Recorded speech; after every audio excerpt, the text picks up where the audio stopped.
কুমিল্লা মহানগরীর ২৭টি ওয়ার্ড জুড়ে জনস্বাস্থ্য সচেতনতা এবং ডেঙ্গু প্রতিরোধে মশা নিধন কর্মসূচি শুরু হয়েছে।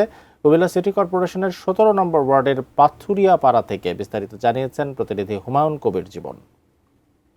কুমিল্লা সিটি কর্পোরেশনের ২৭টি ওয়ার্ড জুড়ে কিন্তু ডেঙ্গু প্রতিরোধে কর্মসূচি চলছে এবং এই ডেঙ্গু মশার নিধন কর্মসূচি কার্যক্রম কিছুক্ষণ আগে উদ্বোধন হয়েছে। এই মুহূর্তে আমি আছি নগরীর ১৭ নম্বর ওয়ার্ডে। এখানে এসে দেখেছি যে আমরা যে মশা নিধনের যে কর্মসূচি সেই কর্মসূচিগুলো চলছে এবং সেখানে কিন্তু আমরা দেখেছি বিভিন্ন স্প্রের মাধ্যমে কিন্তু মশা নিধন করছেন। এবং আরেকটি বিষয় জানাতে চাচ্ছি যে কুমিল্লায় কিন্তু ডেঙ্গু আক্রান্ত সংখ্যা কিন্তু দিন দিন বাড়ছে। বিশেষ করে কিন্তু দাউদকান্দি উপজেলায় কিন্তু এই ডেঙ্গু আক্রান্ত ৫ জন মারা গেছে, যার ফলে কিন্তু আসলে কুমিল্লার বিভিন্ন উপজেলায় কিন্তু এখন সচেতনমূলক এবং এই ডেঙ্গু প্রতিরোধে কিন্তু কর্মসূচি বিভিন্ন সিটি কর্পোরেশনের বাহিরেও বিভিন্ন সামাজিক সংগঠনও কিন্তু এগিয়ে এসেছেন এবং তারা কিন্তু ডেঙ্গু প্রতিরোধে কাজ করছেন। এবং যদি বলি যে আসলে এই মুহূর্তে যেই এলাকায় ডেঙ্গু প্রতিরোধে বিভিন্ন রকম মশা নিধন কর্মসূচি কার্যক্রম চলছে সেটি কিন্তু উদ্বোধন করেছেন বিএনপি চেয়ারপারসনের উপদেষ্টা হাজী আমিনুর রশিদ আছেন। এবং বলা যেতে পারে যে এই যে আয়োজনটি, এই উদ্যোগটি নেওয়া হয়েছে যে